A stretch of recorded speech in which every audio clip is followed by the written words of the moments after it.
अब हम शुरू करते हैं सेकंड चैप्टर के साथ, जिसका नाम है कंप्यूटर सिस्टम।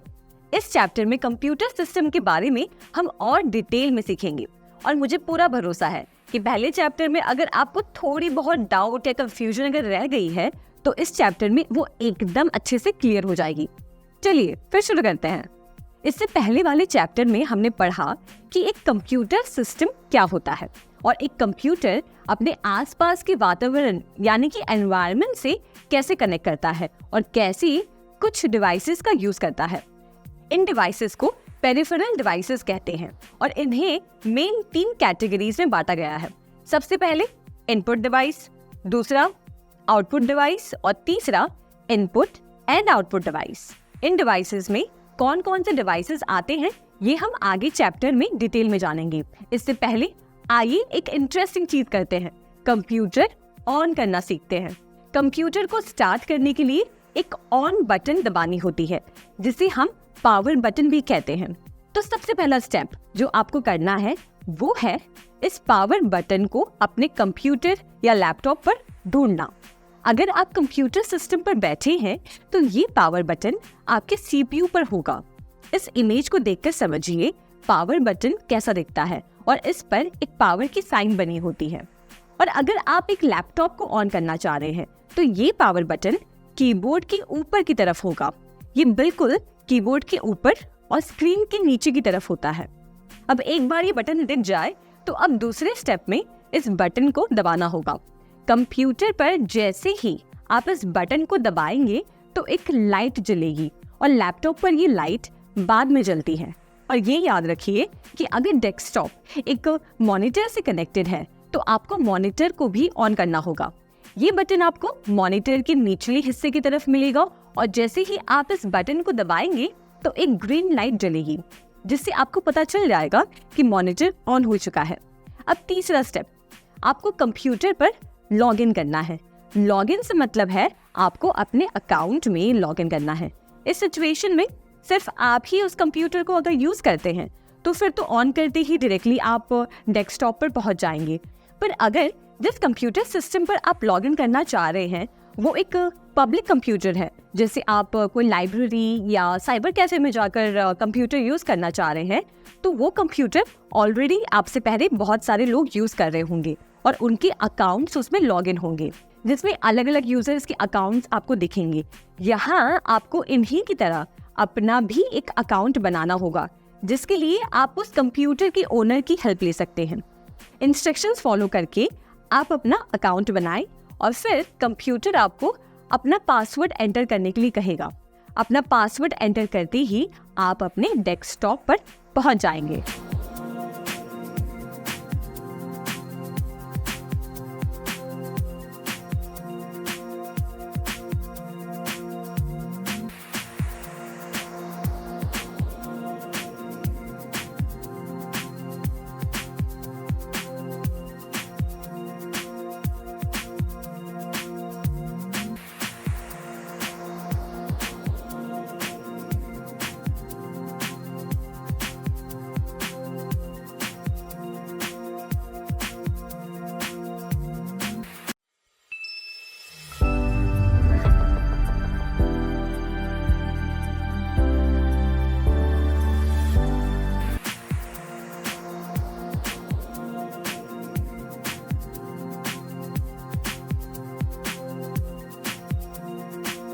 अब हमने कंप्यूटर को स्टार्ट करना तो सीख लिया है।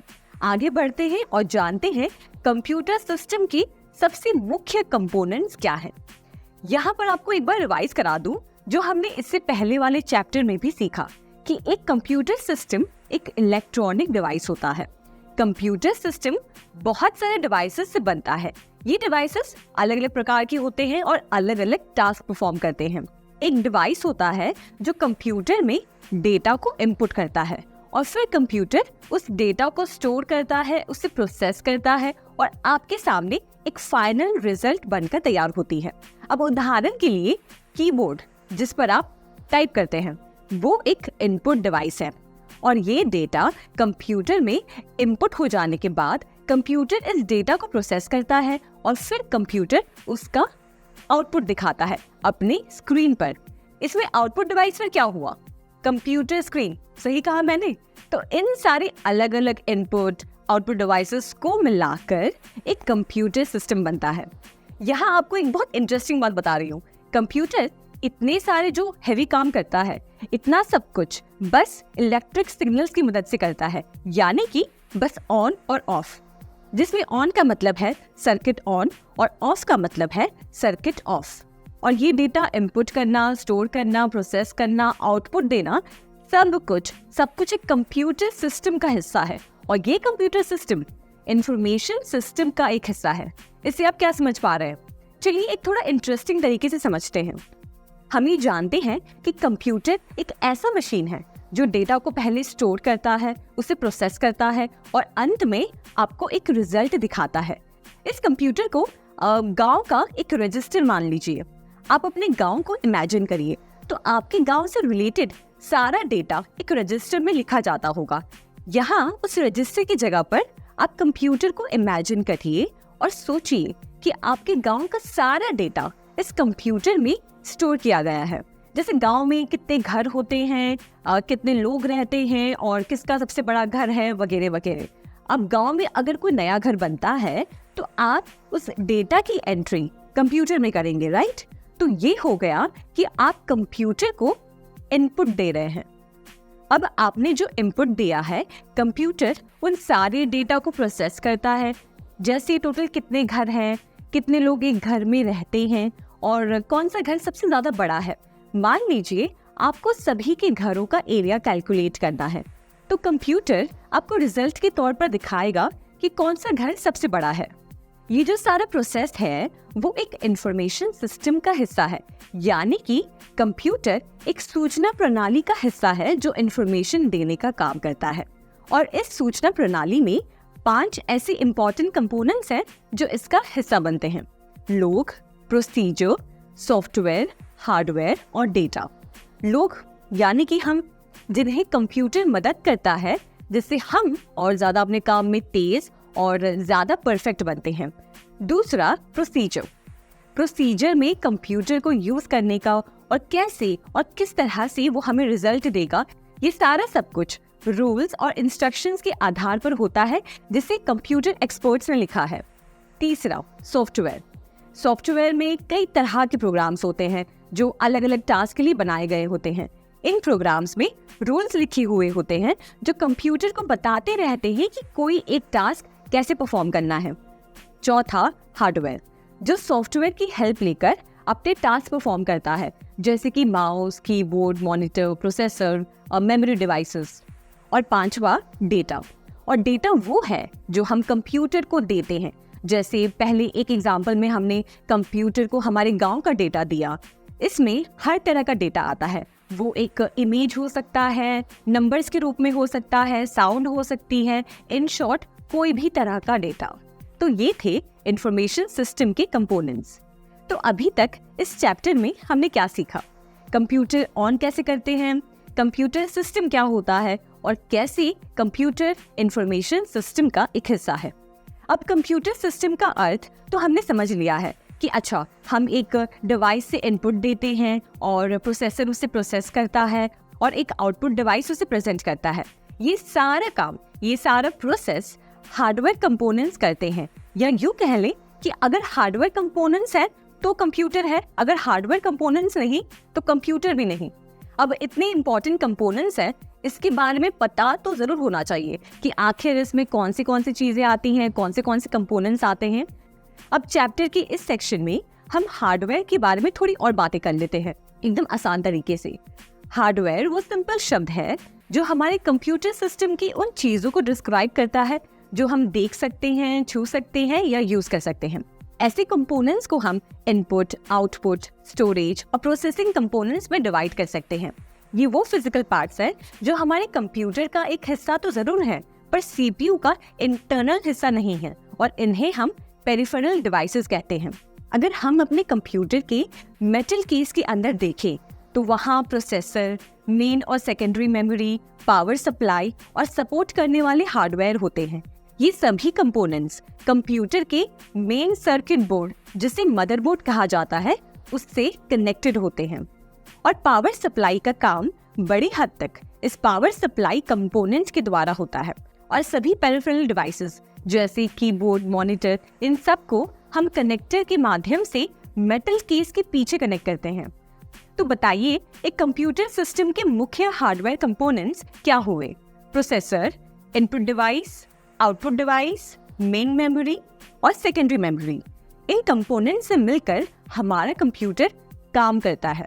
और इसमें प्रोसेसर जो सबसे इम्पोर्टेंट काम करता है। वैसे तो सारे ही इम्पोर्टेंट काम करते हैं, पर प्रोसेसर कंप्यूटर का सबसे मेन हिस्सा है। इसे ऐसे समझिए कि प्रोसेसर एक इलेक्ट्रॉनिक डिवाइस होता है जो सिलिकॉन के छोटे छोटे स्क्वायर से बना होता है और एक स्क्वायर में हजारों छोटे छोटे इलेक्ट्रिकल पार्ट्स होते हैं। अब ये प्रोसेसर एक स्मार्ट ऑर्गेनाइजर का काम करता है, मतलब इसके पास इतने सारे ट्रांजिस्टर्स होते हैं जिनकी मदद से प्रोसेसर सिस्टम में बेसिक कंप्यूटिंग करता है और डायरेक्टली या इनडायरेक्टली सबको कंट्रोल करता है। इसलिए इसे सेंट्रल प्रोसेसिंग यूनिट या फिर सीपीयू भी कहते हैं। और हर कंप्यूटर का अपना एक स्पेशल प्रोसेसर होता है, जैसे एग्जांपल के तौर पर Pentium, Intel core i3, i5, i7, Xeon या SPARC प्रोसेसर।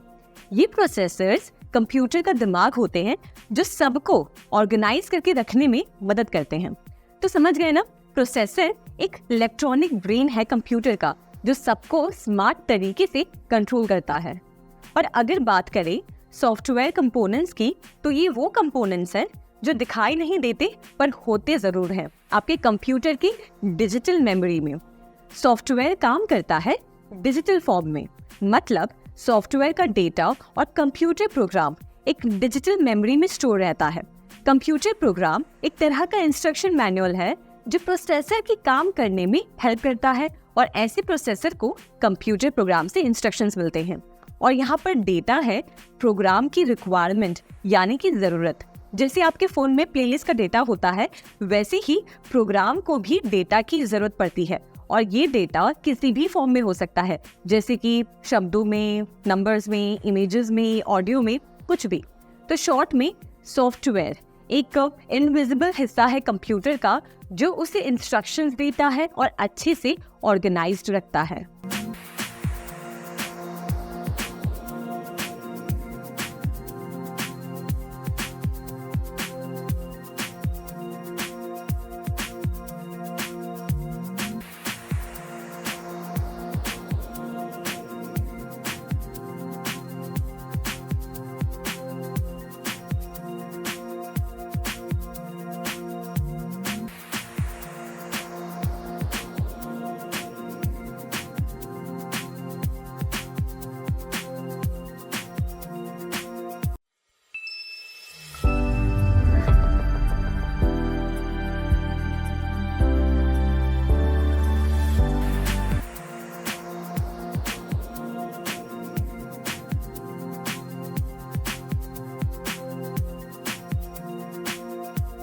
इस चैप्टर में हमारा मेन फोकस है कि हम कंप्यूटर के सारे हार्डवेयर कंपोनेंट्स के बारे में अच्छे से जान लें, एकदम डिटेल में। तो चलिए सबसे पहले शुरू करते हैं इनपुट डिवाइसेस से, जिसमें हम 16 तरह के इनपुट डिवाइसेस कवर करेंगे। तो आइए सबसे पहले शुरू करते हैं कीबोर्ड से। सुना है ना इसके बारे में आपने, देखा भी होगा। ये एक ऐसा डिवाइस है जिससे हम कंप्यूटर को अपने कमांड समझाते हैं। देखिए, एक कीबोर्ड का काम होता है नंबर्स, अल्फाबेट्स और स्पेशल कैरेक्टर्स को कंप्यूटर में डालना। कीबोर्ड की मदद से हम कंप्यूटर को स्पेशल इंस्ट्रक्शंस भी दे सकते हैं, जैसे आप अपने फ़ोन के साथ करते हैं। फ़ोन में मैसेजेस टाइप करने के लिए आप क्या करते हैं? आप अपने फ़ोन का कीबोर्ड ऑन करते हैं और उसे इस्तेमाल करते हैं। वैसे ही कंप्यूटर पर टेक्स्ट या नंबर्स को टाइप करने के लिए कीबोर्ड का इस्तेमाल किया जाता है। हालांकि फ़ोन का कीबोर्ड बस टेक्स्ट या नंबर्स को टाइप करने के लिए बना है, वो और कोई एक्स्ट्रा काम नहीं करता। वैसे ही कंप्यूटर कीबोर्ड फ़ोन के कीबोर्ड से थोड़ा अलग है। कंप्यूटर के कीबोर्ड में कई ऐसे कीज होते हैं जो कंप्यूटर को किसी भी तरह का कमांड दे सकते हैं। तो चलिए अब देखते हैं कि कीबोर्ड में कौन से कीज होते हैं और आप किन कीज को किन फंक्शंस के लिए यूज़ कर सकते हैं। तो सबसे पहले अगर आप कीबोर्ड पे देखेंगे तो कुछ नंबर कीज होती हैं जो आपको अलाउ करते हैं स्क्रीन पर किसी भी नंबर को टाइप करने के लिए, ठीक है। उसी के साथ आप देखेंगे अल्फाबेटिकल कीज होते हैं जिससे आप जो है अल्फाबेट्स टाइप करते हैं। और इसी के साथ आप देखेंगे तो कुछ कॉम्बिनेशन कीज भी होते हैं। जैसे फॉर एग्जांपल अगर हम कंट्रोल और ऑल्ट की बात करें तो इन दोनों को कॉम्बिनेशन कीज कहा जाता है। ये बाकी कीज के साथ मिलकर कंप्यूटर में कोई फंक्शन परफॉर्म करते हैं। तो कंट्रोल और ऑल्ट हमारी कॉम्बिनेशन कीज हो गए। उसी के साथ आप देखेंगे तो यहाँ पे आपको कैप्स लॉक का बटन दिख रहा होगा, फिर एक नंबर लॉक का बटन है, उसके बाद एक स्क्रॉल लॉक का बटन है। ये बटन को कहते हैं टॉगल कीज। टॉगल कीज क्या करते हैं, आपके कोई भी फीचर को ऑन या ऑफ करते हैं। जैसे फॉर एग्जाम्पल आप अपने घर में जब आपको लाइट ऑफ करनी होती है तो आप बटन को ऑफ करते हैं, और जब लाइट ऑन करनी होती है तो आप बटन को ऑन करते हैं। वैसे ही कीबोर्ड में अगर आपको कैप्स लॉक ऑन करना है, यानी कि अगर आपको जो आप टेक्स्ट टाइप कर रहे हैं उसे कैपिटल फॉर्म में करना है तो उसके लिए आप कैप्स लॉक को ऑन करते हैं। और अगर आपको कैप्स लॉक को टर्न ऑफ करना है तो आप जब इस बटन को एक बार प्रेस करते हैं तो ऑटोमेटिकली वो टर्न ऑफ हो जाता है। इसी के साथ नंबर लॉक और स्क्रॉल लॉक भी एक तरह का टॉगल की है जिसमें हम नंबर को लॉक करने के लिए, यानी कि नंबर कीज को लॉक करने के लिए और नंबर कीज को वापस ऑन करने के लिए यूज करते हैं। इसी के साथ आइए मैं आपको कुछ शॉर्टकट कीज बताती हूँ जो आपको अक्सर यूज में आएंगे। सबसे पहले अगर आपको अपनी स्क्रीन पर जो भी टेक्स्ट है या जो भी डेटा है उन सभी को एक साथ सिलेक्ट करना है तो उसके लिए या तो आप माउस का सिलेक्ट कर सकते हैं, माउस को ले जाकर आप ड्रैग करेंगे तो सारा जो इन्फॉर्मेशन है वो सिलेक्ट हो जाएगा, या फिर आप एक शॉर्टकट की का इस्तेमाल कर सकते हैं। आप बस जाके प्रेस करेंगे Ctrl+A और जैसे ही आप Ctrl+A प्रेस करेंगे आप देखेंगे कि आपकी स्क्रीन पर जो भी डेटा था वो एक साथ सिलेक्ट हो गया है। इसी के साथ मान लीजिए अगर आपको कोई टेक्स्ट, कोई एक लाइन या पैराग्राफ को कॉपी करना है तो उसके लिए भी एक शॉर्टकट की है। जैसे फॉर एग्जांपल समझिए हमें इस पैराग्राफ को कॉपी करना है।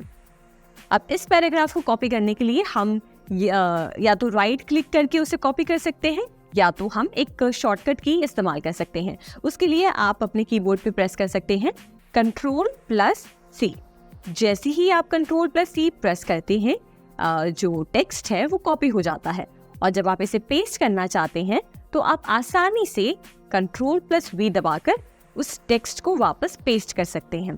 तो ये है कुछ शॉर्टकट कीज जो आप इस्तेमाल कर सकते हैं आसानी से अपने काम को और तेज़ी से बढ़ाने के लिए और ज़्यादा सहूलियत के लिए। और फिर इसके बाद अगर आप किसी डॉक्यूमेंट को या किसी इमेज को या किसी भी फाइल को सेव करना चाहते हैं तो सेव करने के लिए भी एक शॉर्टकट की है।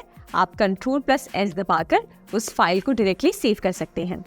उसी के साथ यहाँ पे जो आपको बड़ी सी जो की नज़र आ रही है, लंबी सी हॉरिजॉन्टल सी, इसे कहते हैं स्पेस बार। स्पेस बार से आप दो शब्दों के बीच में स्पेस रखते हैं। जैसे मान लीजिए अगर मैं स्क्रीन पर कुछ टाइप कर रही हूँ और मुझे ये दो शब्दों के बीच में स्पेस रखना है, स्पेस बार का इस्तेमाल करके मैं दो शब्दों के बीच में स्पेस रख सकती हूँ। और आप जब कुछ टाइप कर रहे हैं और आपको दूसरी लाइन में जाना है तो दूसरी लाइन में जाने के लिए आप डायरेक्टली एंटर की दबाएंगे तो आप देखेंगे कि आप नेक्स्ट लाइन में पहुंच रहे हैं। उसी के साथ अगर आप कुछ डिलीट करना चाहते हैं टेक्स्ट के मामले में तो आप बैक स्पेस दबाकर उस टेक्स्ट को डिलीट कर सकते हैं, और आप डायरेक्टली डिलीट बटन भी यूज़ कर सकते हैं। अगर आप देखेंगे आपके कीबोर्ड पे एक डिलीट बटन होगा, इसका इस्तेमाल करके आप डिलीट कर सकते हैं। और कीबोर्ड पे और हमें मिलते हैं एरो कीज़। एरो कीज से आप क्या कर सकते हैं, आप ऊपर नीचे लेफ्ट राइट आप जो है अपने कर्सर को मूव कर सकते हैं। ये कीज तब इस्तेमाल किए जाते हैं तब जब समझ लीजिए कि आप माउस यूज़ नहीं कर रहे हैं या आपका माउस वर्क नहीं कर रहा है, तो स्क्रीन पे नेविगेट करने के लिए आप इन एरो कीज का इस्तेमाल करते हैं। इसी के साथ साथ अगर आप कीबोर्ड पे देखेंगे तो आपको कई सारे सिंबल्स मिलते हैं जिसमें आप देखेंगे ये हैशटैग का साइन, डॉलर का साइन, परसेंटेज एंड स्टार और अलग अलग ब्रैकेट्स और मैथमेटिकल सिंबल्स भी हैं जो आप इस्तेमाल करते हैं टाइपिंग के लिए। इसी के साथ हमने देखा कि कीबोर्ड में आपको कैसे कैसे कीज मिलते हैं और किन कीज का इस्तेमाल करके आप कौन सा फंक्शन परफॉर्म कर सकते हैं। अब अगली टाइप का इनपुट डिवाइस है पॉइंटिंग डिवाइसेस। पॉइंटिंग डिवाइसेस का यूज होता है कर्सर को स्क्रीन पर मूव करने के लिए ग्राफिकल यूजर इंटरफेस में। अब आप सोच रहे होंगे कि कर्सर क्या होता है। अब इसे इस तरीके से समझिए कि आपको अपने स्मार्टफोन पर फोटोज की कोई फाइल ओपन करनी है या फिर कोई टास्क करना है, तो आप कैसे करते हैं? आप अपने फोन को अनलॉक करते हैं और जहां पर आपको कोई फाइल खोलनी हो उस पर आप टैप करते हैं, जिससे वो ओपन हो जाता है। क्योंकि हमारे फोन ज्यादातर टच स्क्रीन होते हैं। आज लैपटॉप्स में भी टच स्क्रीन की टेक्नोलॉजी आ गई है, पर आमतौर पर सारे कंप्यूटर्स और लैपटॉप्स टच स्क्रीन नहीं होते हैं। तब काम आता है ये कर्सर। कर्सर एक छोटा इंडिकेटर होता है जो आपके कंप्यूटर स्क्रीन पर चलता है। जैसे जैसे आप माउस को हिलाते हैं या मूव करते हैं, वैसे वैसे कर्सर भी वहाँ मूव करता रहता है। जब आप स्क्रीन पर किसी आइटम को माउस से क्लिक करते हैं, जैसे कोई फाइल या लिंक, तो कर्सर उस जगह पर पहुंचकर उस आइटम को सिलेक्ट करता है। और पॉइंटिंग डिवाइसेस का यूज इस कर्सर को कंट्रोल करने के लिए होता है, जिससे आप अपने कंप्यूटर पर कुछ भी क्लिक कर सकते हैं या ऑपरेट कर सकते हैं। अलग अलग तरह की पॉइंटिंग डिवाइसेस होते हैं, जैसे mouse, touch pad, track point, track ball और जॉयस्टिक। तो चलिए इन सब डिवाइसेस को एक एक करके जानते हैं। सबसे पहले माउस। माउस एक ऐसा डिवाइस है जो हमारे कंप्यूटर का सबसे अच्छा साथी है, क्योंकि हम कंप्यूटर को इसी के जरिए कंट्रोल करते हैं। माउस को एक ही हाथ से कंट्रोल करते हैं। इमेजिन करो, पहले के जमाने में माउस के नीचे एक छोटा सा बॉल हुआ करता था। उस बॉल के अंदर के रोलर्स गति को महसूस करते थे और फिर वो मूवमेंट को माउस के केबल के जरिए कंप्यूटर तक पहुंचा देते थे। थोड़ा सा टेक्निकल है, लेकिन इमेजिन करो, एक छोटा सा बॉल है, एक केबल है और कंप्यूटर के साथ कनेक्शन। लेकिन अब नए जमाने के माउस में ये बॉल नहीं होती है, बल्कि अब ये इस्तेमाल करते हैं लाइट और छोटे सेंसर्स। इन सेंसर्स की कमाल की बात होती है कि ये माउस को टेबल सरफेस के एक छोटे से सेक्शन से भी कंट्रोल कर सकते हैं, और वो भी पूरी तरीके से वायरलेस। हाँ जी, अब वायरलेस माउस आते हैं जो कंप्यूटर से रेडियो वेव्स के जरिए कनेक्टेड रहते हैं। और यही माउस के ऊपर एक स्क्रॉल व्हील होता है, जिससे आप पेज को ऊपर या नीचे कर सकते हैं। और माउस पर बटन्स भी होते हैं, और एक ट्रेडिशनल पीसी माउस में 2 बटन्स होते हैं, और एक मैकिन्टोश माउस में, जिसे एप्पल ने इन्वेंट किया है, उसमें एक बटन हुआ करता था। तो ये हमने जान लिया माउस के बारे में। तो चलिए अब अगले डिवाइस में बढ़ते हैं। आजकल के मॉडर्न लैपटॉप्स में अब आप माउस यूज नहीं करते हैं, मतलब कर सकते हैं, पर वो ऑप्शनल है।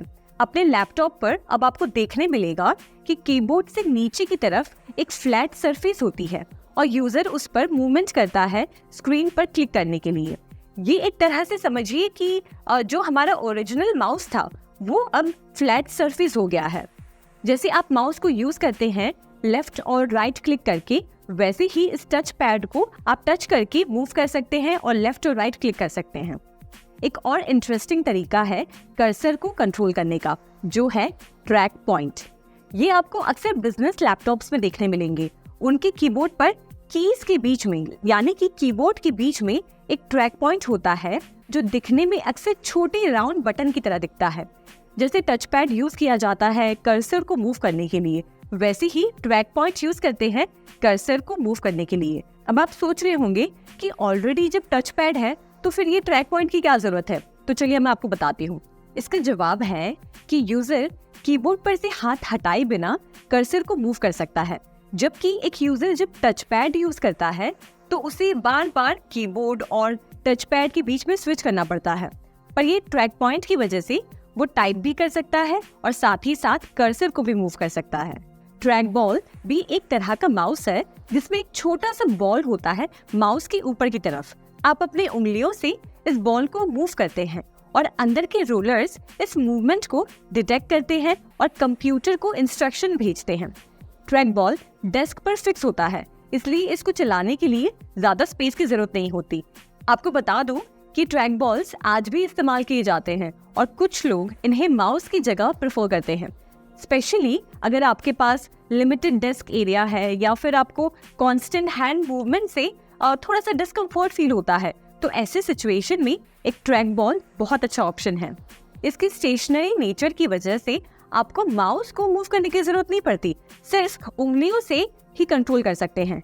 इसके अलावा मॉडर्न ट्रैक बॉल्स में भी कुछ ऐसे मॉडल्स आ रहे हैं जिसमें रोलर्स का इस्तेमाल नहीं होता, जिससे मेंटेनेंस और क्लीननेस में आसानी होती है। जॉयस्टिक एक तरह का इनपुट डिवाइस है जो आमतौर पर गेमिंग के लिए यूज किया जाता है, लेकिन कुछ स्पेसिफिक एप्लीकेशंस के लिए भी इस्तेमाल कर सकते हैं। ये एक छोटा सा कंट्रोलर होता है जिसे हाथ में होल्ड कर सकते हैं और इसमें यूजुअली एक से ज्यादा बटन्स होते हैं। जॉयस्टिक में आप देखेंगे तो एक छोटा सा लीवर होता है जो ऊपर, नीचे, लेफ्ट, राइट मूव कर सकता है। इस मूवमेंट को सेंस करके ये डिवाइस कंप्यूटर या गेमिंग कंसोल को इंस्ट्रक्शंस भेजता है। इसका बेसिक यूज गेम्स में होता है जहां आप कैरेक्टर को या किसी ऑब्जेक्ट को मूव करने के लिए करते हैं। आजकल जो मॉडर्न जॉयस्टिक्स आ रहे हैं उनमें और भी कई एडिशनल फीचर्स होते हैं, जैसे एक्स्ट्रा बटन्स आ रहे हैं, हैप्टिक फीडबैक और मोशन सेंसिंग टेक्नोलॉजी। ये एक्स्ट्रा फीचर्स कुछ स्पेसिफिक प्रोफेशंस में ही यूज होते हैं, जैसे फ्लाइट सिमुलेशन में या फिर मेडिकल मशीन्स को कंट्रोल करने में। इन शॉर्ट, जॉयस्टिक आमतौर पर गेमिंग के लिए यूज किया जाता है और कुछ स्पेसिफिक चीजों में कंट्रोल करने के काम आता है। अब यहाँ इनपुट डिवाइस में जो पॉइंटिंग डिवाइसेस की हम बात कर रहे थे वो सारा हमने कवर कर लिया है। अब आगे बढ़ते हैं और इनपुट डिवाइसेस के बारे में जानते हैं। ग्राफिक्स टैबलेट एक इनपुट डिवाइस होता है जो डिजिटल ड्राइंग और डिजाइनिंग के लिए यूज किया जाता है। अगर आपका कोई फ्रेंड डिजाइनर है तो उनसे पूछिएगा, ये वो टैबलेट जरूर यूज करते होंगे। इसकी स्क्रीन फ्लैट होती है और स्टाइलस या पेन के टच को फील करती है। इस टैबलेट पर आप डायरेक्टली डिजिटल ड्राइंग कर सकते हैं, जैसे कि आप कागज पर करते हैं। हर पेन स्ट्रोक और प्रेशर को टैबलेट सेंस करता है, जिससे डिटेलिंग और शेडिंग भी करना पॉसिबल है। ग्राफिक टैबलेट्स जनरली डिजाइनर्स और फोटोग्राफर्स यूज करते हैं और इसमें कुछ मॉडल्स में हॉट कीज और टच सेंसिटिव बटन्स भी होते हैं जो वर्कफ्लो को और भी स्मूथ बनाते हैं। इन टैबलेट्स को आप अपने कंप्यूटर से कनेक्ट कर सकते हैं। कुछ टैबलेट्स स्क्रीन के साथ भी आते हैं जिसमें आप ड्रॉ करते करते स्क्रीन पर देख भी सकते हैं। स्कैनर आपने कभी ना कभी अपना कोई डॉक्यूमेंट स्कैन करने के लिए यूज किया होगा। स्कैनर का यूज किसी भी टेक्स्ट, डॉक्यूमेंट या फोटोज को डिजिटाइज करने के लिए यूज करते हैं। स्कैनर में एक फ्लैट सरफेस होता है और लेजर टेक्निक का यूज करके किसी भी फिजिकल डॉक्यूमेंट या फोटो को डिजिटल फॉर्म में वो कन्वर्ट कर सकता है। ये स्कैनर इंफॉर्मेशन को डिजिटल फॉर्म में कन्वर्ट करके कंप्यूटर या किसी डिजिटल डिवाइस में सेव करता है। जब आप कोई डॉक्यूमेंट या इमेज को स्कैनर पर रख कर स्कैन करते हैं तो उसकी एक डिजिटल फाइल बन जाती है, जिसे आप अपने कंप्यूटर पर देख सकते हैं। जब चाहे तब उसे देख सकते हैं, एडिट कर सकते हैं या फिर किसी के साथ भी शेयर कर सकते हैं। स्कैनर का यूज जनरली ऑफिसेज में या फिर बिजनेसेस में इंपॉर्टेंट डॉक्यूमेंट्स को स्टोर या शेयर करने के लिए होता है। मिडी यानी कि म्यूजिकल इंस्ट्रूमेंट डिजिटल इंटरफेस एक कम्युनिकेशन प्रोटोकॉल है जो इलेक्ट्रॉनिक म्यूजिकल इंस्ट्रूमेंट्स, कंप्यूटर और दूसरे रिलेटेड डिवाइसेस के बीच में डेटा एक्सचेंज करने के लिए डिजाइन किया गया है। इस प्रोटोकॉल का इस्तेमाल म्यूजिकल इंफॉर्मेशन जैसे कि नोट्स, डायनामिक्स और कंट्रोल कमांड्स को ट्रांसमिट करने के लिए किया जाता है। मिडी डिवाइसेस म्यूजिशियंस और म्यूजिक प्रोड्यूसर्स के लिए एक बहुत ही इम्पोर्टेंट डिवाइस है, क्योंकि ये उन्हें अलग अलग इंस्ट्रूमेंट्स को कनेक्ट करके आपस में मेल रखने में मदद करता है। कंट्रोल्स जैसे कीबोर्ड, ड्रम पैड्स, नॉब्स और फेडर्स आते हैं जो फिजिकल इंटरैक्शन के जरिए मिडी सिग्नल्स जनरेट करते हैं। ये सिग्नल्स फिर मिडी कंपैटिबल इंस्ट्रूमेंट्स और सॉफ्टवेयर को कंट्रोल करने में इस्तेमाल होते हैं। मिडी डिवाइसेस के फ्लेक्सिबल कनेक्टिविटी ऑप्शंस जैसे कि मिडी केबल्स, यूएसबी या ब्लूटूथ म्यूजिशियंस को अपने इंस्ट्रूमेंट्स को आसानी से इंटीग्रेट करने और एक दूसरे के साथ कनेक्ट करने में हेल्प करते हैं। म्यूजिक प्रोडक्शन इंडस्ट्रीज में आर्टिस्ट के बीच में ये डिवाइस बहुत यूज होता है। बैंक्स चेक्स को प्रोसेस करने के लिए मैग्नेटिक इंक कैरेक्टर रिकॉग्निशन यानी कि शॉर्ट में समझे तो MICR टेक्नोलॉजी का यूज करते हैं। जब आप एक चेक लिखते हैं तो आप पेन का इस्तेमाल करते हैं, लेकिन चेक्स के एक स्पेसिफिक एरिया में जिसे MICR लाइन कहते हैं कुछ कैरेक्टर्स मैग्नेटिक इंक में लिखे जाते हैं। ये कैरेक्टर्स कुछ स्पेशल फॉन्ट्स में ही डिजाइन किए गए होते हैं जिसे सिर्फ एक मशीन ही रीड कर सकता है। चलिए एक एग्जाम्पल के जरिए इसको समझते हैं। इमेजिन करिए आप बैंक में हैं और एक चेक डिपॉजिट करने के लिए आए हैं। वहाँ एक MICR रीडर मशीन होता है। ये मशीन चेक के बॉटम पोर्शन को स्कैन करती है जिसे MICR लाइन कहते हैं। इस लाइन में मैग्नेटिक इंक में लिखे गए कैरेक्टर्स होते हैं, जैसे आपका अकाउंट नंबर, ब्रांच कोड और चेक नंबर।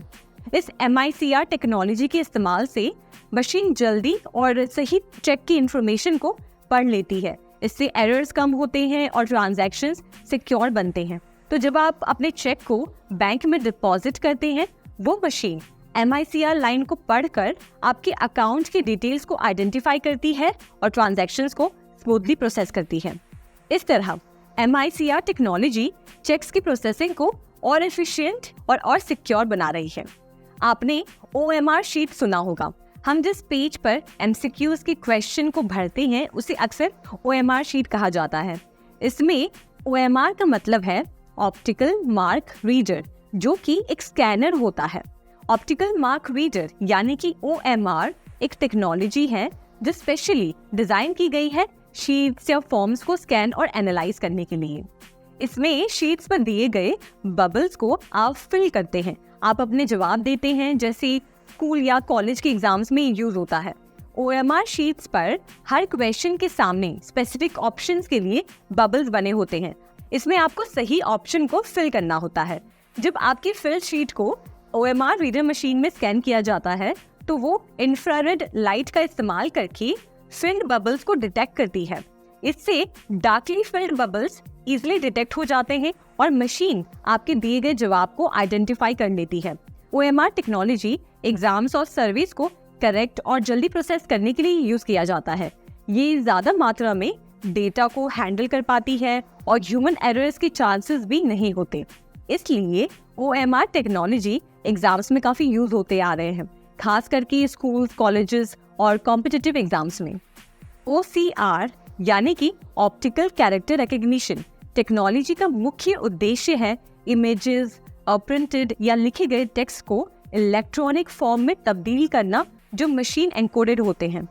इसका यूज मुख्य रूप से डेटा एंट्री के लिए, यानी डेटा को डिजिटल फॉर्म में कन्वर्ट करने के लिए यूज किया जाता है, जैसे प्रिंटेड कागजात, पासपोर्ट डॉक्यूमेंट्स, बैंक चालान, bank statement, computerised receipts, business cards.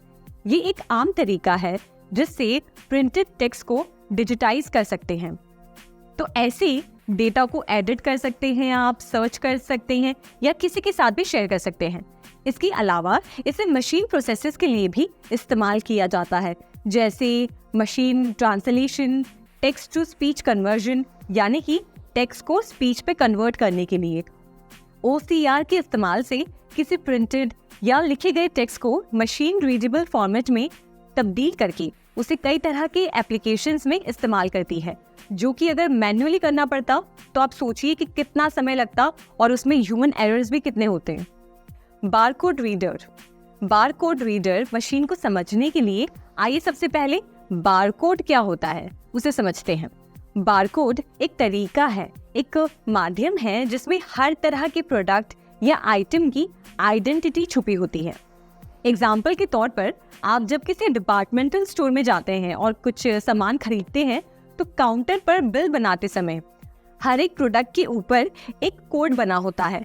इस कोड को बारकोड कहते हैं। इस कोड को एक मशीन से स्कैन किया जाता है जिससे डायरेक्टली बिल पर एंट्री हो जाती है। जिस मशीन से स्कैन करते हैं उसे कहते हैं बारकोड रीडर। ये डिवाइस कंप्यूटर टर्मिनल से जुड़ा होता है और इसका इस्तेमाल कोड को पढ़ने और आइटम को पहचानने के लिए किया जाता है। इस तरह से बारकोड टेक्नोलॉजी का यूज शॉपिंग और इन्वेंट्री मैनेजमेंट पे होता है, जिससे हर एक आइटम को जल्दी और एक्यूरेटली आइडेंटिफाई कर सकते हैं। शुरुआत में इन बारकोड्स को लाइंस के बीच के स्पेस और उनकी अलग अलग चौड़ाई के हिसाब से दर्शाया जाता था, लेकिन बाद में इन्हें स्क्वायर्स, डॉट्स, हेक्सागन और दूसरे ज्योमेट्रिक पैटर्न्स में भी जो 2D फॉर्मेट में होते हैं। इससे जुड़ी एक इंटरेस्टिंग फैक्ट बताती हूँ। दुनिया का पहला बारकोड जो स्कैन हुआ था वो 26 जून 1974 में ट्रॉय ओहियो की एक सुपरमार्केट में किया गया था। इस बारकोड को स्कैन होने के बाद एक विगलिस नाम की एक च्युइंग गम है जिसको खरीदा गया था। Speech recognition device. माइक्रोफोन एक इनपुट डिवाइस है जो ऑडियो डेटा को कंप्यूटर में इनपुट करने में इस्तेमाल होता है। ये एक वायर के जरिए कंप्यूटर से कनेक्टेड होता है और इसमें एक माउथपीस लाइक डिवाइस होता है जो ऑडियो को कैप्चर करती है। इस टेक्नोलॉजी का मुख्य उद्देश्य है स्पोकन वर्ड्स यानी कि बोले गए शब्दों को या कमांड्स को कंप्यूटर लैंग्वेज में कन्वर्ट करना ताकि कंप्यूटर उसे समझकर उसका रिस्पॉन्स दे सके। स्पीच रिकग्निशन डिवाइसेस जिनमें माइक्रोफोन भी शामिल है इस टेक्नोलॉजी का एक प्रमुख हिस्सा है। आजकल हर जगह इनका इस्तेमाल हो रहा है। एग्जाम्पल के तौर पर वॉइस एक्टिवेटेड असिस्टेंट्स जैसे Amazon Alexa, Siri, Google assistant microphone का इस्तेमाल करते हैं। इनको स्पोकन कमांड्स दी जाती हैं, जैसे आप मौसम की जानकारी ले सकते हैं या कोई रिमाइंडर सेट कर सकते हैं या फिर कोई भी म्यूजिक प्ले कर सकते हैं, तो ये कमांड वो रिसीव करता है। मोबाइल डिवाइसेस पर भी वॉइस टू टेक्स्ट एप्लीकेशंस का इस्तेमाल होता है जिससे वॉइस मैसेजेस को टेक्स्ट में कन्वर्ट किया जा सकता है। मॉडर्न कार्स में भी आप अपने कार के फीचर्स को वॉइस कमांड से कंट्रोल कर सकते हैं, जैसे कि म्यूजिक चेंज करना, नेविगेशन डायरेक्शंस पूछना और कॉल्स रिसीव करना। स्पीच रिकग्निशन टेक्नोलॉजी का एक्सेसिबिलिटी फीचर्स में भी इस्तेमाल होता है, जिससे डिफरेंटली एबल्ड इंडिविजुअल्स अपने डिवाइसेस को वॉइस कमांड से ऑपरेट कर सकते हैं। इस तरह से माइक्रोफोन और स्पीच रिकग्निशन टेक्नोलॉजी हमारी डेली लाइफ को और भी आसान बना रहे हैं। वेबकैम के बारे में तो हम सब जानते हैं। ये एक डिजिटल कैमरा है जो कंप्यूटर से जुड़ा होता है और कंप्यूटर नेटवर्क में इमेजेस या वीडियोस कैप्चर करने के लिए इस्तेमाल होता है। ये डिजिटल कैमरा इनपुट आइटम पर फोकस करता है ताकि फोटो क्लिक की जा सके और फिर उसे डिजिटल फॉर्म में कन्वर्ट करके कंप्यूटर में स्टोर किया जा सके।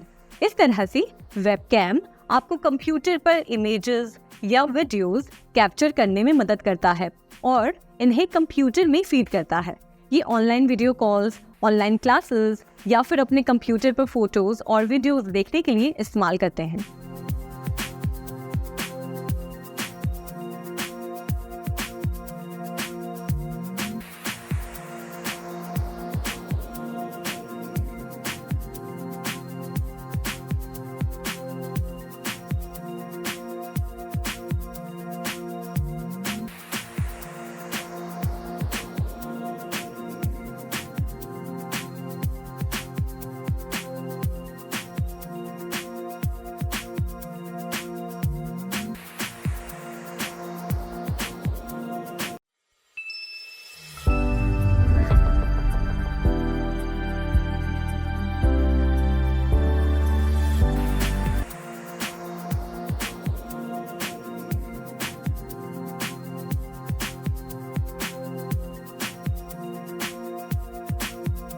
अब तक हमने हर तरह के इनपुट डिवाइसेस के बारे में जाना।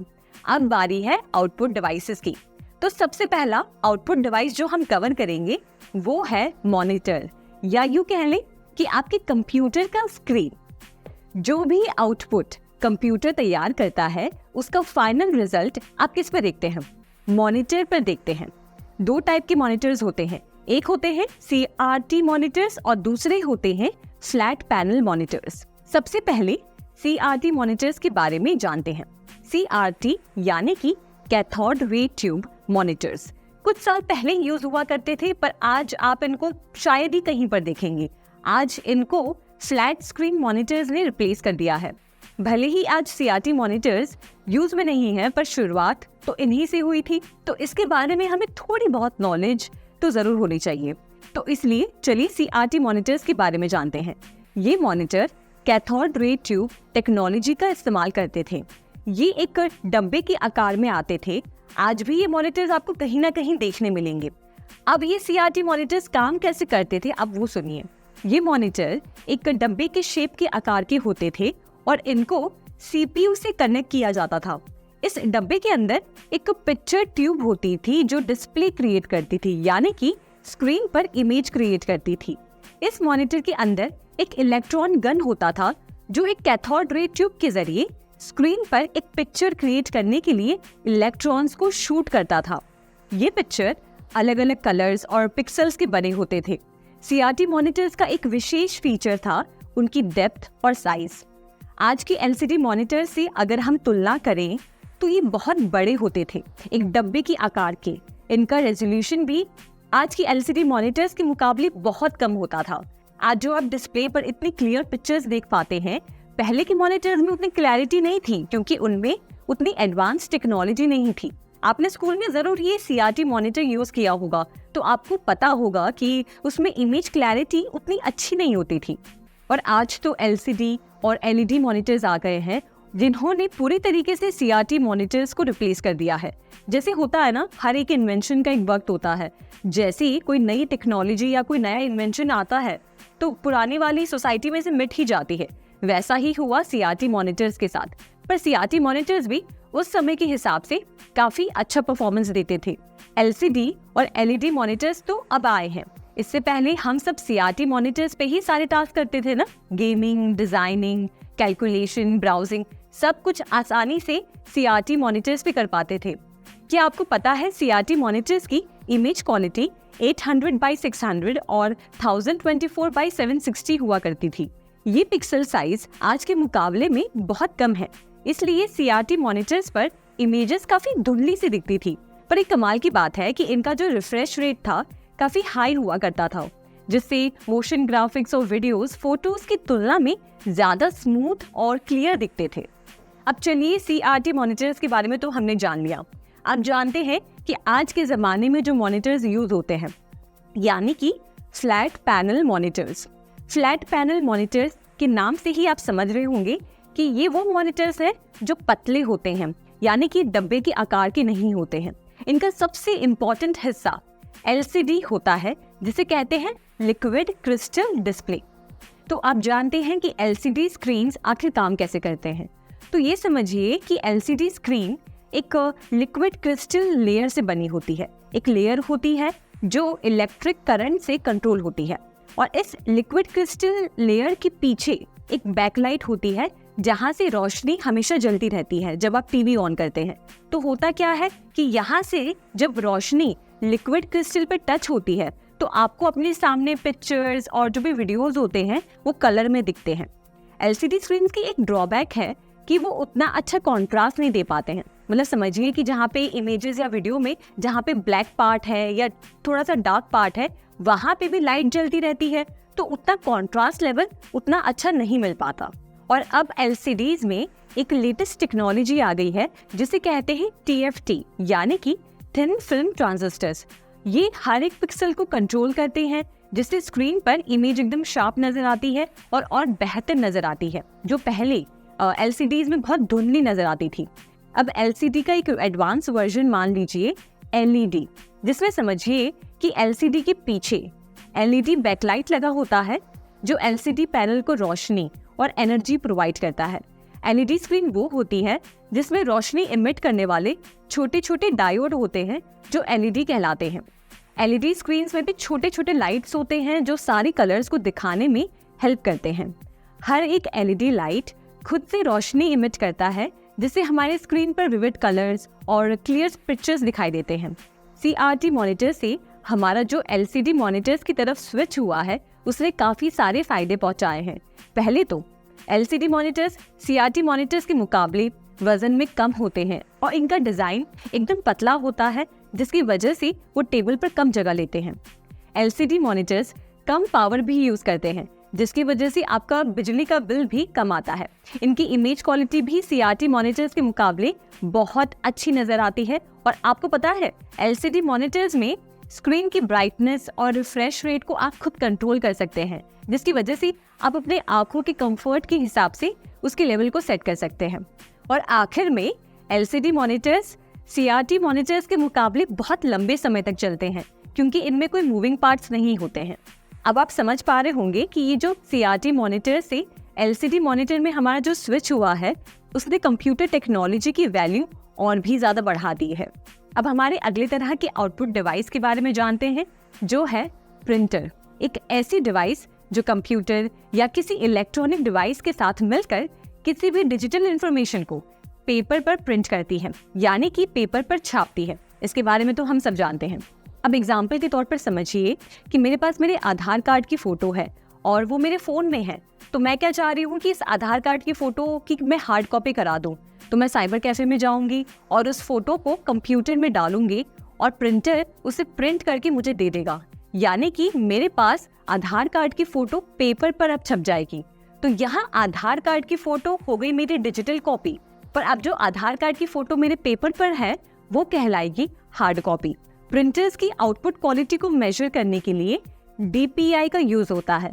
DPI का मतलब होता है डॉट्स पर इंच, यानी कि 1 इंच में कितने सारे डॉट्स या पिक्सल्स हैं जो प्रिंट आउट पर दिखाई देते हैं। जितने ज़्यादा डॉट्स होंगे उतनी ज़्यादा प्रिंट आउट क्वालिटी अच्छी होगी और उसमें शार्पनेस मिलेगी। अभी प्रिंटर्स में भी 2 टाइप के मुख्य प्रकार होते हैं। एक आते हैं इम्पैक्ट प्रिंटर्स और दूसरे आते हैं non impact printers. Impact printers paper पर प्रिंट करने के लिए एक रिबन को पेपर पर मारते हुए पेपर पर प्रिंट निकालते हैं। इसमें प्रिंटर पेपर की सतह पर रिबन से इंक को प्रिंट करती है। अब इन इम्पैक्ट प्रिंटर्स में कैरेक्टर प्रिंटर्स आते हैं जो एक समय पर एक ही कैरेक्टर प्रिंट कर पाते हैं। इसमें सबसे आम और प्रचलित प्रिंटर्स हैं डॉट मैट्रिक्स और wheel printers. Dot matrix printer में कई छोटे छोटे इलेक्ट्रोमैग्नेटिकली एक्टिव पिन्स होते हैं और एक इंक रिबन होती है जो इमेज को पेपर पर क्रिएट करती है। इन प्रिंटर्स की स्पीड बहुत कम होती है और जब ये चलते हैं तो बहुत ज़्यादा शोर मचाते हैं। ये डॉट मैट्रिक्स प्रिंटर आपको बड़े उद्योग या बड़े व्यापार में ही देखने मिलेंगे, जहां 80 से लेकर 132 कॉलम के पेजों पर लगातार प्रिंटिंग की जरूरत होती है। दूसरे इम्पैक्ट टाइप के प्रिंटर्स को कहते हैं लाइन प्रिंटर्स। लाइन प्रिंटर्स एक समय पर पूरी लाइन को प्रिंट कर सकते हैं। अब लाइन प्रिंटर्स को भी 2 में डिवाइड कर सकते हैं। एक है चेन प्रिंटर और दूसरा है ड्रम प्रिंटर। लाइन प्रिंटर्स में पेपर और प्रिंट हेड के बीच में एक रिबन होती है और प्रिंट हेड पर छोटे छोटे पिन्स होते हैं जो कैरेक्टर्स को रिबन से पेपर पर ट्रांसफर करते हैं। इनकी स्पीड कौन सा प्रिंटर है उसके हिसाब से 200 से 2000 लाइन प्रति मिनट की हो सकती है। इसका मतलब ये प्रिंटर्स बहुत तेजी से प्रिंट करते हैं, पर इनका एक ड्रॉबैक है कि जितनी तेजी होती है उतना ही ये क्वालिटी नहीं दे पाते हैं और बहुत ज़्यादा शोर भी मचाते हैं। चलिए अब दूसरे टाइप के प्रिंटर्स पर आते हैं जिन्हें कहते हैं नॉन इम्पैक्ट प्रिंटर्स। अब इन नॉन इम्पैक्ट प्रिंटर्स की बात करें तो ये पेपर के कांटेक्ट में आए बिना पेपर पर प्रिंटिंग कर सकते हैं। प्रिंट करने के लिए इनमें इंक स्प्रे, हीट एप्लीकेशन या लेजर का इस्तेमाल किया जाता है। कुछ नॉन इम्पैक्ट प्रिंटर्स हैं इंकजेट प्रिंटर्स, लेजर प्रिंटर्स और thermal printers. Inkjet printers print करने के लिए लिक्विड इंक का इस्तेमाल करते हैं। इनमें एक छोटी सी नोक होती है जिसमें से लिक्विड इंक की बूंदें पेपर पर गिरती रहती हैं, जिससे पेपर पर इमेज या टेक्स्ट प्रिंट होकर निकलती है। ये प्रिंटर्स आपको आमतौर पर घरों में या ऑफिस में मिलेंगी और इसका कारण ये है कि ये बहुत ज़्यादा वर्सेटाइल होते हैं और इनकी प्रिंट करने की क्वालिटी भी काफ़ी ज़्यादा अच्छी होती है। इनका यूज़ फोटोज़, डॉक्यूमेंट्स वगैरह प्रिंट करने के लिए होता है, लेकिन इन प्रिंटर्स में मेंटेनेंस बहुत ज़्यादा लगता है क्योंकि इनका जो कार्ट्रिज होता है जिसमें इंक होती है उसको बार बार रिप्लेस करना पड़ता है जब वो खाली हो जाता है, तो थोड़ा सा इसमें मेंटेनेंस कॉस्ट ज़्यादा है। अब दूसरे टाइप के नॉन इम्पैक्ट प्रिंटर्स पर आते हैं जिन्हें कहते हैं लेजर प्रिंटर्स। लेजर प्रिंटर्स एक ऐसे तरह के प्रिंटर्स हैं जो प्रिंट करने के लिए लाइट और टोनर पाउडर का इस्तेमाल करते हैं। लेजर प्रिंटर्स में एक लाइट होती है जो पेपर पर बहुत तेजी से मूव करती है और टोनर और पाउडर को चिपका देती है जहां पर कैरेक्टर्स प्रिंट करने हैं, जिससे एक टेक्स्ट या इमेज पेपर पर प्रिंट होकर निकलती है। ये लेजर प्रिंटर्स स्पेशली ऑफिसेज में यूज होते हैं क्योंकि इनकी प्रिंटिंग स्पीड काफ़ी ज़्यादा होती है। थर्मल प्रिंटर एक ऐसा प्रिंटर है जो प्रिंट करने के लिए हीट का यूज़ करता है। इसमें एक स्पेशल थर्मल पेपर यूज़ किया जाता है जिसका एक साइड हीट सेंसिटिव होता है। थर्मल प्रिंटर्स हीट से थर्मल पेपर पर कैरेक्टर्स को प्रिंट करते हैं। इसमें कोई इंक या टोनर की ज़रूरत नहीं होती है। थर्मल प्रिंटर्स अक्सर रिसीट प्रिंटर्स या बिलिंग मशीन्स में देखे जाते हैं जहां छोटे छोटे डॉक्यूमेंट्स को प्रिंट करने की ज़रूरत होती है। थर्मल प्रिंटर्स की एक बहुत ही खास बात है कि वो एकदम साइलेंट तरीके से काम करते हैं। मतलब जब वो प्रिंट करते हैं तो बिल्कुल भी आवाज नहीं आती, लेकिन इनकी प्रिंट आउट की क्वालिटी थोड़ी सी कम होती है कंपेयर टू इंकजेट या लेजर प्रिंटर्स। ओवरऑल इनका इस्तेमाल छोटे प्रिंट्स या इंस्टेंट प्रिंट्स के लिए होता है। हर तरह के प्रिंटर्स के बारे में हमने जान लिया।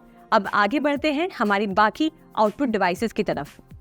प्लॉटर एक स्पेशल टाइप का प्रिंटर होता है जो डिटेल्ड और लार्ज स्केल ड्राइंग्स या डिज़ाइंस को प्रिंट करने के लिए यूज़ किया जाता है। ये ड्राइंग्स या डिज़ाइंस बहुत बड़े साइज के होते हैं, जैसे कि आर्किटेक्चरल प्लान्स, इंजीनियरिंग ब्लूप्रिंट्स या कोई और कॉम्प्लेक्स डिज़ाइंस। प्लॉटर एक पेन या मार्कर को कंट्रोल करता है जो पेपर पर चलता रहता है। इमेजिन करिए कि एक रोबोट पेन को उठाकर पेपर पर मूव करता है और डिज़ाइंस क्रिएट कर रहा है। प्लॉटर ड्राइंग्स को बहुत ही एक्यूरेटली और डिटेल तरीके से प्रिंट कर सकते हैं और इसमें किसी भी साइज का पेपर यूज़ किया जा सकता है। इसलिए जब भी किसी बड़े प्रोजेक्ट का ब्लूप्रिंट बनाना होता है और जिसमें बहुत सारी डिटेल्स और प्रिसीशन की ज़रूरत होती है, तो वहाँ पर ये प्लॉटर का इस्तेमाल होता है। अब स्पीकर के बारे में तो हम सब जानते हैं। स्पीकर एक ऐसा हिस्सा है जो मल्टीमीडिया कंप्यूटर में शामिल होता है। इनका काम साउंड सिग्नल्स को सुनने लायक आवाज़ में बदलना होता है। स्पीकर्स साउंड एम्पलीफायर्स का इस्तेमाल करते हैं जो वाइब्रेशंस के थ्रू साउंड्स को क्रिएट करते हैं और आउटपुट ऑडियो के माध्यम से देते हैं। मल्टीमीडिया प्रोजेक्टर भी एक तरह का आउटपुट डिवाइस है, क्योंकि एक प्रोजेक्टर आउटपुट के तौर पर आपको बड़ी स्क्रीन पर इमेजेस या वीडियोस दिखाता है। मल्टीमीडिया प्रोजेक्टर एक ऐसा डिवाइस है जो आपको लार्ज स्क्रीन पर पिक्चर्स, वीडियोस, प्रेजेंटेशंस या अन्य डिजिटल कंटेंट दिखाने में हेल्प करता है। इसका यूज़ आप अपने कंप्यूटर, डीवीडी प्लेयर या अन्य इलेक्ट्रॉनिक डिवाइस से कनेक्ट करके कर सकते हैं। ये प्रोजेक्टर एक ब्राइट लाइट इमिट करता है जिसे लेंस के थ्रू फोकस किया जाता है और फिर वो लाइट एक स्क्रीन पर बड़ी इमेज को डिस्प्ले करती है। जैसे कि आप मूवी थिएटर्स में देखते हैं, वैसे ही मल्टीमीडिया प्रोजेक्टर घर पर या ऑफिस में भी बड़ी स्क्रीन पर कंटेंट देखने के लिए इस्तेमाल किया जाता है। इसके इस्तेमाल से आप मीटिंग्स, प्रेजेंटेशंस, मूवीज या गेम्स को बड़ी स्क्रीन पर खेल सकते हैं। ये मल्टीमीडिया प्रोजेक्टर्स पोर्टेबल भी होते हैं, जिसे आप कहीं पे भी ले जा सकते हैं।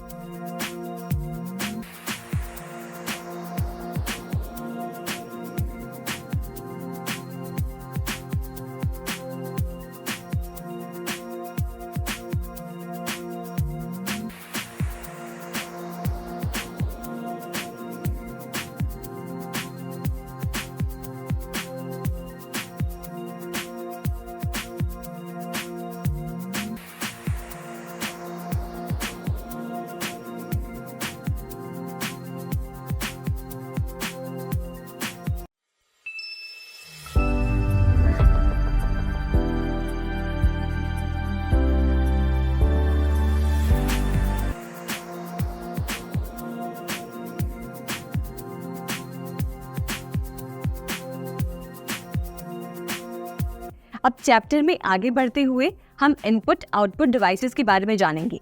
अब ये इनपुट आउटपुट डिवाइसेस वो पेरिफेरल डिवाइसेस हैं जो एक साथ इनपुट का भी काम करते हैं और आउटपुट का भी काम करते हैं।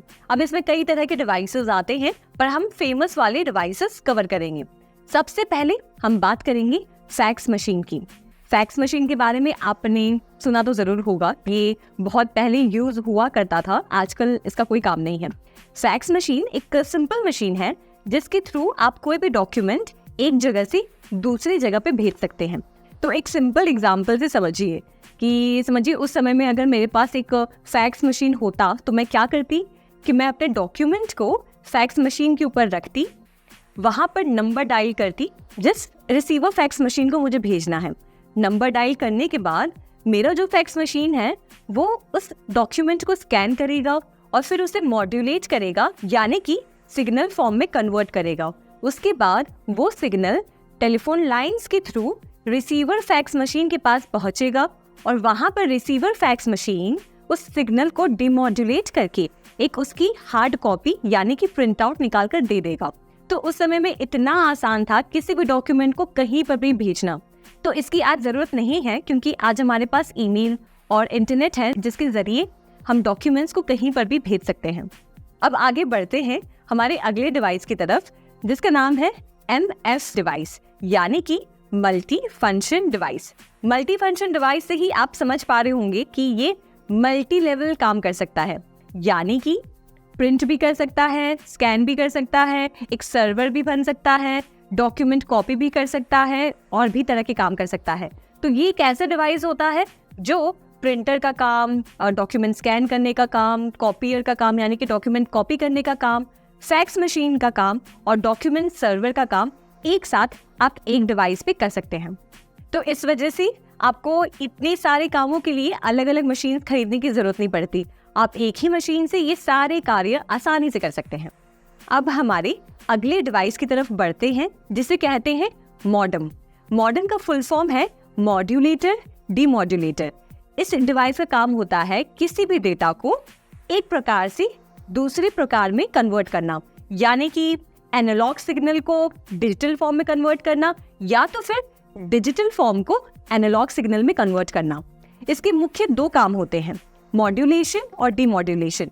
मॉड्यूलेशन में क्या होता है कि समझिए आप कोई मेल भेज रहे हैं या फिर आप इंटरनेट ओपन कर रहे हैं, तो मॉडेम आपके डिजिटल डेटा को एनालॉग सिग्नल में कन्वर्ट करता है ताकि वो डेटा टेलीफोन लाइंस के थ्रू पास हो सके।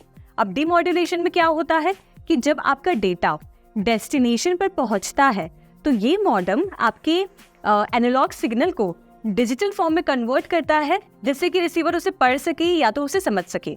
अब मॉडेम आपके घर में भी यूज होता होगा। समझिए जैसे आप कोई ब्रॉडबैंड कनेक्टिविटी लगवाते हैं तो इंटरनेट आपके घर पे किस तरीके से पहुंचती है, इस मॉडेम डिवाइस के जरिए ही पहुंचती है। अब इसका एक उदाहरण समझिए कि आपके घर या ऑफिस में ब्रॉडबैंड कनेक्टिविटी होगी, तो ये ब्रॉडबैंड कनेक्टिविटी में इंटरनेट का जो ट्रांसफर होता है वो एक मॉडेम डिवाइस से ही होता है।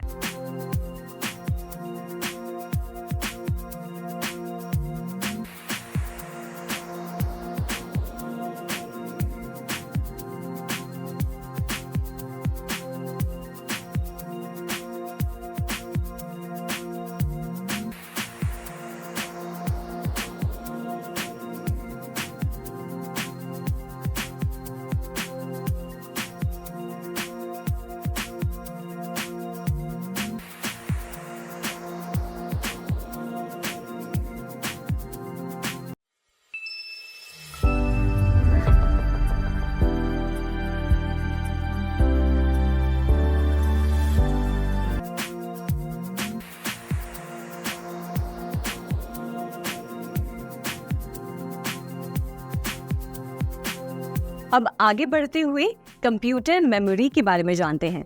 कंप्यूटर मेमोरी कंप्यूटर का वो हिस्सा है जहाँ की सारा डेटा और इंफॉर्मेशन स्टोर किया जाता है। जैसे कि आपका दिमाग सारी जरूरी चीजें याद रखता है, वैसे ही कंप्यूटर मेमोरी कंप्यूटर की सारी चीजें स्टोर करता है जिसे बाद में प्रोसेस किया जा सके। कंप्यूटर मेमोरी में 3 टाइप की मेमोरीज आती हैं। पहले आता है कैश मेमोरी, दूसरा प्राइमरी या फिर मेन मेमोरी और तीसरा सेकेंडरी मेमोरी। तो चलिए इन मेमोरीज के बारे में विस्तार में जानते हैं। सबसे पहले बात करते हैं कैश मेमोरी की। कैश मेमोरी को समझने के लिए चलिए एक सिंपल एनालॉजी इस्तेमाल करते हैं। मान लो आप कुछ स्पेसिफिक बुक्स पढ़ने के लिए रोज लाइब्रेरी जा रहे हैं, लेकिन हर बार लाइब्रेरी जाने में आपका बहुत सारा वक्त जाया हो रहा है, तो आप क्या करेंगे? आप वही बुक्स अपने घर पर लाकर उसकी एक शेल्फ बना देंगे, राइट? यही काम कैश मेमोरी करता है। ये एक बहुत तेज सेमीकंडक्टर मेमोरी है जो सीपीयू और मेन मेमोरी के बीच में होती है। इसमें वो डेटा और प्रोग्राम्स स्टोर होते हैं जो सीपीयू को फ्रीक्वेंटली चाहिए होते हैं। जैसे ही आप कोई प्रोग्राम चलाते हैं या कोई डेटा एक्सेस करते हैं, वो इंफॉर्मेशन टेम्पररी बेसिस पे कैश मेमोरी में स्टोर हो जाती है। कैश मेमोरी की स्पीड बहुत तेज होती है और इसमें डेटा को एक्सेस करने में बहुत कम समय लगता है कंपेयर टू मेन मेमोरी। इसका बेसिक आइडिया ये है कि जब आप कुछ यूज कर रहे होते हैं तो आप उसको अपने पास लाने में टाइम वेस्ट ना करें, बल्कि अपने पास रख कर तुरंत एक्सेस कर सके। लेकिन कैश मेमोरी के भी कुछ लिमिटेशंस हैं। सबसे पहले लिमिटेड कैपेसिटी। कैश मेमोरी की कैपेसिटी लिमिटेड होती है, मतलब ज्यादा डेटा वो स्टोर नहीं कर पाती। दूसरा एक्सपेंसिव। इसकी कॉस्ट भी बहुत ज्यादा होती है कंपेयर टू मेन मेमोरी या सेकेंडरी मेमोरी। तो कैश मेमोरी का बेसिक काम है सीपीयू को वो डेटा जल्दी प्रोवाइड करना जो वो फ्रीक्वेंटली यूज करता है। अब दूसरे टाइप की मेमोरी की बात करते हैं, जो है primary memory. Primary memory computer का वो डेटा स्टोर करती है जो प्रेजेंट में यूज हो रहा है।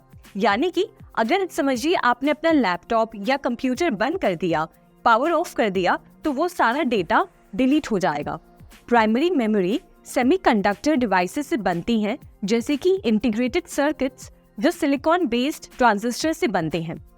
अब प्राइमरी या मेन मेमोरी में दो टाइप की मेमोरीज आती हैं। सबसे पहले रैम यानी कि रैंडम एक्सेस मेमोरी, और दूसरा रोम यानी कि रीड ओनली मेमोरी। रैम एक वॉलेटाइल मेमोरी होती है, यानी कि ये बस डेटा वही स्टोर कर पाती है जो प्रेजेंट सिचुएशन में यूज हो रही है। एक बार अगर आपने अपना डिवाइस पावर ऑफ किया तो वो सारा डेटा लूज कर देती है। और रोम यानी कि रीड ओनली मेमोरी एक नॉन वॉलेटाइल मेमोरी है जो डेटा को परमानेंटली स्टोर करके रखती है। एग्जाम्पल के तौर पर फ्लैश मेमोरी, पी रोम यानी कि प्रोग्रामेबल रोम, और ईपी रोम यानी कि इरेजेबल प्रोग्रामेबल रोम। डेटा और इंस्ट्रक्शंस जो प्रोसेस करने के लिए इम्पोर्टेंट हैं वो मेन मेमोरी में रहते हैं। चलिए अब रैंडम एक्सेस मेमोरी यानी कि रैम को और विस्तार में समझते हैं। रैम कंप्यूटर की वो मेमोरी है जिसे आप रीड या राइट कर सकते हैं। यहाँ यूजर इंफॉर्मेशन पढ़ने के साथ साथ लिख भी सकता है। जब कोई लोकेशन रैम में स्पेसिफाई होती है तो आप उस तक आसानी से पहुंच सकते हैं। रैम को रैंडम एक्सेस इसलिए कहा जाता है क्योंकि अगर आपको मेमोरी सेल का एड्रेस पता है तो आप सीधे उस मेमोरी सेल तक पहुंच सकते हैं।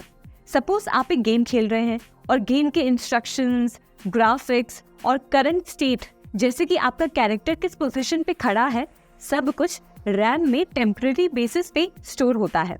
अब इसी बीच अगर समझिए कि आप कोई दूसरा एप्लीकेशन खोलते हैं, जैसे कि कोई डॉक्यूमेंट फाइल खोलते हैं, तो ये ऐप का सारा डेटा रैम में स्टोर हो जाता है, जिससे कि आप इन दोनों ऐप्स के बीच में यानी कि अपने गेम और डॉक्यूमेंट फाइल के बीच में कभी भी स्विच कर सकते हैं। लेकिन याद रखें, जब आप कंप्यूटर को बंद करते हैं यानी पावर ऑफ करते हैं तो सारा डेटा ये रैम का गायब हो जाता है। इसलिए रैम एक टेम्पररी स्टोरेज डिवाइस है जो सिर्फ करंट टास्क को ही स्टोर करता है। स्टोरेज सेल्स जो कि कई ट्रांजिस्टर से बने होते हैं वो डेटा को स्टोर कर सकते हैं। रैम के भी दो प्रकार है, पहला है डायनेमिक रैम और दूसरा है स्टैटिक रैम। डी रैम और एस रैम में फर्क है क्योंकि डी रैम को समय समय पर रिफ्रेश करना पड़ता है। एस रैम डी रैम से फास्ट और महंगा होता है। एस रैम आमतौर पर सीपीयू कैश के लिए यूज किया जाता है, जबकि डी रैम को मेन मेमोरी के लिए यूज किया जाता है। और कुछ टाइप्स के रैम्स होते हैं। ईडीओ रैम यानी कि extended data output RAM. EDO RAMs में आप किसी भी मेमोरी लोकेशन तक पहुंच सकते हैं। ये 256 इंफॉर्मेशन बाइट्स लैचेस में स्टोर करते हैं। फिर आते हैं SD RAM, synchronous data output RAM. ये रैम चिप्स उसी क्लॉक रेट का उपयोग करते हैं जो सीपीयू करता है। फिर आते हैं DDR SD RAM, double data rate SD RAM. ये रैम डेटा का ट्रांसमिशन क्लॉक के दोनों किनारों पर करते हैं।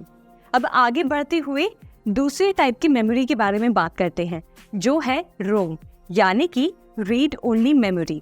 रोम एक नॉन वोलेटाइल मेमोरी है जो डेटा और इन्फॉर्मेशन को परमानेंटली स्टोर करती है। पावर ऑफ हो जाने के बाद भी ये डेटा को इरेज नहीं करती है। रोम का यूज किसी भी डेटा को स्थायी रूप से स्टोर करने के लिए किया जाता है। रोम पर जो भी स्टोर्ड इंफॉर्मेशन होती है उसे बदला नहीं जा सकता, यानी कि जो भी इंफॉर्मेशन होती है वो फिक्स्ड रहती है। रोम में 3 प्रकार की मेमोरीज होती हैं। सबसे पहले पी रोम यानी कि प्रोग्रामेबल रीड ओनली मेमोरी। इसमें क्या स्टोर किया जाएगा वो एक यूजर डिसाइड करता है। यूजर्स परमानेंट प्रोग्राम्स को स्टोर कर सकते हैं। दूसरा है ईपी रोम यानी कि इरेजेबल पी रोम। ईपी रोम पर स्टोर्ड इंफॉर्मेशन को 15 मिनट में यूवी किरणों के सामने रखकर मिटाया जा सकता है। तीसरा है फ्लैश मेमोरी। फ्लैश मेमोरी एक प्रकार का नॉन वॉलेटाइल स्टोरेज टेक्नोलॉजी है जो इंफॉर्मेशन को स्टोर या रिट्रीव करने के लिए इस्तेमाल होती है। इसमें डेटा को इलेक्ट्रिकली इरेज या प्रोग्राम किया जा सकता है। फ्लैश मेमोरी एक ट्रांजिस्टर मेमोरी का उपयोग करती है, जिसकी वजह से इनमें हाई पैकिंग डेंसिटी होती है और ये कम बिजली खर्च करते हैं और ज़्यादा भरोसेमंद होते हैं। फ्लैश मेमोरी का यूज़ अक्सर portable devices, memory cards, USB drives और सॉलिड स्टेट ड्राइव्स में होता है। अब दूसरी टाइप की मेमोरी है सेकेंडरी मेमोरी। सेकेंडरी मेमोरी एक एक्सटर्नल मेमोरी होती है जिसे नॉन वोलेटाइल मेमोरी भी कहते हैं। ये मेन मेमोरी के मुकाबले थोड़ा स्लो होती है। इसका इस्तेमाल डेटा और इंफॉर्मेशन को परमानेंट तौर पर स्टोर करने के लिए किया जाता है। सीपीयू सीधे इस मेमोरी को इस्तेमाल नहीं करता है, बल्कि इससे इनपुट और आउटपुट रूटीन्स के थ्रू एक्सेस करता है। सेकेंडरी मेमोरी के कंटेंट्स को सबसे पहले मेन मेमोरी में ट्रांसफर किया जाता है, फिर सीपीयू उसे यूज कर सकता है। सेकेंडरी मेमोरी की कुछ क्वालिटीज हैं। सबसे पहले ऑप्टिकल और मैग्नेटिक मेमोरी। ये ऑप्टिकल और मैग्नेटिक टेक्नोलॉजी का इस्तेमाल करते हैं। इसमें डेटा को लाइट यानी कि ऑप्टिकल या मैग्नेटिक फील्ड्स यानी कि मैग्नेट के थ्रू स्टोर किया जाता है। बैकअप मेमोरी, इसका यूज बैकअप मेमोरी के रूप में होता है। जब आप अपने इम्पोर्टेंट डेटा को सेफ रखना चाहते हैं तो इसे बैकअप के रूप में इस्तेमाल किया जाता है।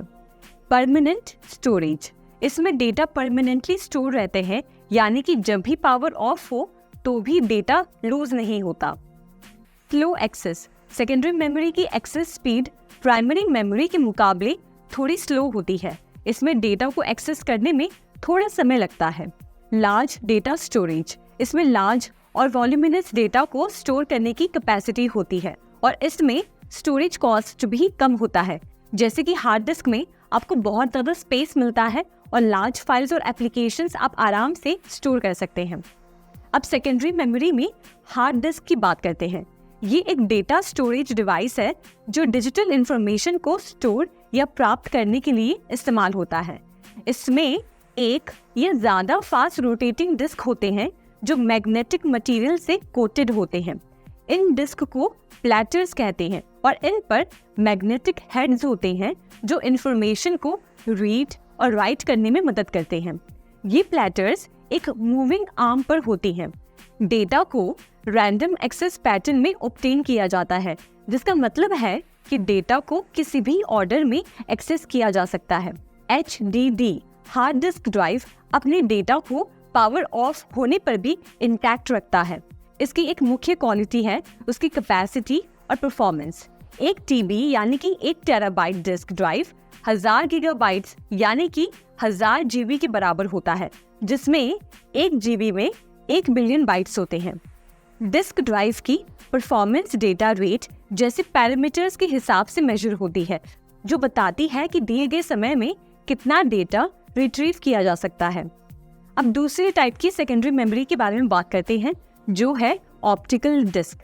ऑप्टिकल डिस्क एक गोलाकार प्लैटर्स होते हैं जो अलग अलग साइजेस और स्टोरेज कैपेसिटीज में अवेलेबल होते हैं। जो CD होती है ना, वही एक ऑप्टिकल डिस्क कहलाती है। सबसे प्राचीन ऑप्टिकल डिस्क में वॉर्म CDR, CDRW, DVD और ब्लू रे डिस्क शामिल हैं। अब इसमें हम वॉर्म डिस्क या CD रिकॉर्डेबल डिस्क के बारे में जानते हैं। वॉर्म का मतलब होता है राइट वंस रीड मेनी या फिर कॉम्पैक्ट डिस्क रिकॉर्डेबल या CDR। हम वॉर्म डिस्क या CDR में सिर्फ एक बार डेटा स्टोर कर सकते हैं CD रिकॉर्डिंग ड्राइव की मदद से। लेजर बीम का इस्तेमाल डेटा को डिस्क पर पढ़ने के लिए किया जाता है, जबकि डेटा डिस्क पर बिट्स की मदद से लिखा जाता है। अब अगली टाइप के सेकेंडरी मेमोरी के बारे में जानते हैं, जो है compact disc read write. Compact disc read write एक वॉर्म डिस्क की तरह है, बस इसमें डेटा को आप मल्टीपल टाइम्स लिख और मिटा सकते हैं। अब नेक्स्ट है डिजिटल वर्सेटाइल डिस्क यानी कि DVD। ये एक ऑप्टिकल स्टोरेज डिवाइस है जो CD की तरह दिखता है, लेकिन इसमें स्टोरेज कैपेसिटी 4.7 GB से लेकर 8.5 GB तक होती है। DVD को सिंगल लेयर डिस्क या डबल लेयर डिस्क में डिवाइड किया जा सकता है। इसका इस्तेमाल हाई क्वालिटी फिल्म्स और ऑडियो फाइल्स को स्टोर करने के लिए होता है। अब नेक्स्ट है ब्लू रे डिस्क। इसका इस्तेमाल हाई डेंसिटी डेटा को रिकॉर्ड या स्टोर करने के लिए किया जाता है, जो लेजर बीम की मदद से होता है। इसकी स्टोरेज कैपेसिटी 50 से लेकर 500 GB होती है। अब नेक्स्ट है पेन ड्राइव या फ्लैश मेमोरी। ये एक छोटा सा पोर्टेबल डिवाइस है जो एक USB पोर्ट की मदद से कंप्यूटर से कनेक्ट किया जा सकता है। इसके अलावा ये केपेबल है कि वो डेटा स्टोर कर सके जब भी ये कंप्यूटर से डिस्कनेक्टेड हो। इसे आसानी से अलग किया जा सकता है और इसे आप कहीं पे भी सेफली कैरी कर सकते हैं। अब नेक्स्ट है smart media card. Smart media card एक प्रकार का मेमोरी कार्ड है जो इलेक्ट्रॉनिक डिवाइसेस में डेटा स्टोर करने के लिए इस्तेमाल होता है।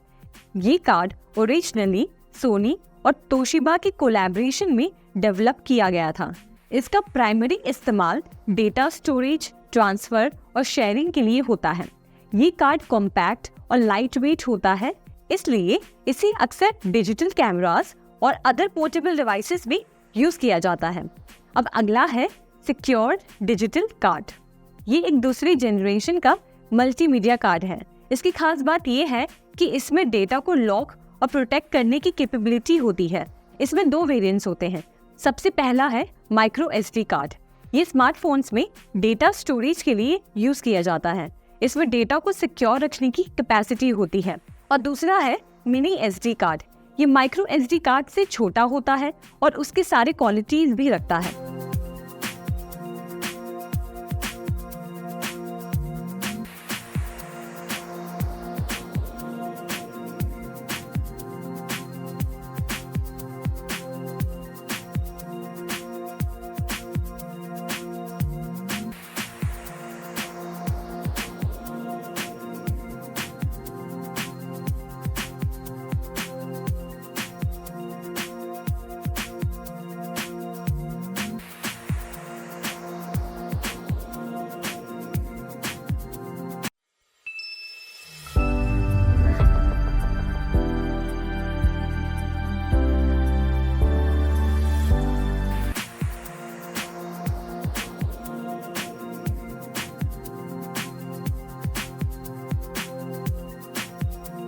अब चैप्टर में आगे बढ़ते हुए हम जानेंगे कि आप अपने कंप्यूटर या लैपटॉप पर जो आपका कंप्यूटर सिस्टम है उसकी इंफॉर्मेशन कैसे निकाल सकते हैं। तो उसके लिए आप ये स्टेप्स फॉलो करें। सबसे पहले आप स्टार्ट मेन्यू पर क्लिक करें और फिर सेटिंग्स पर क्लिक करें। यहाँ सेटिंग्स में जाकर आप सिस्टम पे क्लिक करें और फिर उसके बाद नीचे स्क्रॉल करें तो यहाँ पर आपको देखिए अबाउट का ऑप्शन मिलेगा। अबाउट पे आप क्लिक करेंगे तो आपको यहाँ पे अपने लैपटॉप या आपके कंप्यूटर सिस्टम के बारे में सारी जानकारी मिल जाएगी, जैसे कि प्रोसेसर कौन सा है, यहाँ देखिए प्रोसेसर का नाम दिया गया है, फिर इसमें रैम कौन सा है, डिवाइस की ID क्या है और सारी डिटेल इन्फॉर्मेशन। इवन यहाँ पे विंडोज़ 11 का कौन सा वर्जन है, ये भी सारी इन्फॉर्मेशन इसमें दी गई है। तो इस तरीके से आप अपने कंप्यूटर पे प्रोसेसर की इन्फॉर्मेशन, कौन सा ऑपरेटिंग सिस्टम है, रैम कितना है, ये सारी जानकारी इस स्टेप से जान सकते हैं। अब हम कंप्यूटर सिस्टम की जानकारी निकालने के लिए दूसरा तरीका देखते हैं, जो है सिस्टम इन्फॉर्मेशन। आप मान लीजिए कि सिस्टम इन्फॉर्मेशन एक तरह से बेस्ट टूल है जिसके जरिए आप कंप्यूटर सिस्टम के बारे में जान सकते हैं। तो इसके लिए ये स्टेप्स फॉलो करें। तो इसके लिए स्टार्ट मेन्यू पे क्लिक करें और यहाँ पर सर्च बार में सर्च करें सिस्टम इंफॉर्मेशन। एक बार जब सिस्टम इंफॉर्मेशन का पेज खुल जाए तो आप देखेंगे कि आपके कंप्यूटर सिस्टम से रिलेटेड सारी इंफॉर्मेशन आपको यहाँ पर दिख रही होगी, जैसे कि कौन सा वर्जन है, सिस्टम का नाम क्या है, मॉडल नंबर, सब कुछ, प्रोसेसर की डिटेल्स, सारी डिटेल्स आपको यहाँ पर दिख रही होगी। समझिए कि मुझे ग्राफिक कार्ड्स की इंफॉर्मेशन निकालकर उसे फाइल में कन्वर्ट करना है। तो उसके लिए मैं सिस्टम इंफॉर्मेशन में जाकर कंपोनेंट्स में डिस्प्ले पर क्लिक करूंगी और यहाँ पर देखिए डिस्प्ले की सारी इंफॉर्मेशन आ गई है। और यहाँ पर जो फाइल मेन्यू है इस पर क्लिक करूंगी, एक्सपोर्ट पर क्लिक करूँगी और यहाँ पर आप जो भी लोकेशन जहाँ पे आप इस फाइल को स्टोर करना चाहते हैं वो लोकेशन यहाँ पर सिलेक्ट करें और फाइल का नाम दे दें और सेव कर दें। इस तरीके से आप अपने कंप्यूटर सिस्टम से रिलेटेड कोई भी इंफॉर्मेशन की एक फाइल भी बना सकते हैं और इजीली एक्सपोर्ट कर सकते हैं। अब आगे बढ़ते हुए हम तीसरा तरीका जानते हैं जिससे आप कंप्यूटर सिस्टम की जानकारी निकाल सकते हैं, वो है कमांड प्रॉम्प्ट। इसके लिए आप वापस अपने स्टार्ट मेन्यू पे जाएंगे और यहाँ पर क्लिक करेंगे। उसके बाद आप सर्च बार में सर्च करें कमांड प्रॉम्प्ट। देखिए ये यहाँ पर आ गया है ऑप्शन।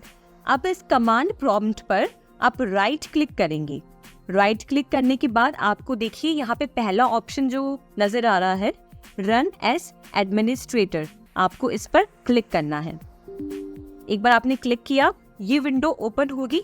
इस विंडो में आपको यस पर क्लिक करना है और यहाँ पर देखिए कि इसमें आपको टाइप करना है सिस्टम इन्फो।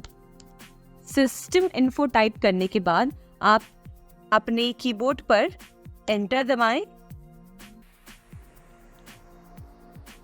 और देखिए कि आपके कंप्यूटर सिस्टम से रिलेटेड सारी इंफॉर्मेशन यहाँ पे आ गई है, जैसे कि कौन सा ओएस वर्जन है, यानी कि कौन सा ऑपरेटिंग सिस्टम है, मैन्युफैक्चरर कौन है, बिल टाइप की डिटेल्स, मॉडल टाइप, सब कुछ सारी इंफॉर्मेशन और अपडेट के बारे में सारी इंफॉर्मेशन आपको यहाँ पर मिल जाएगी।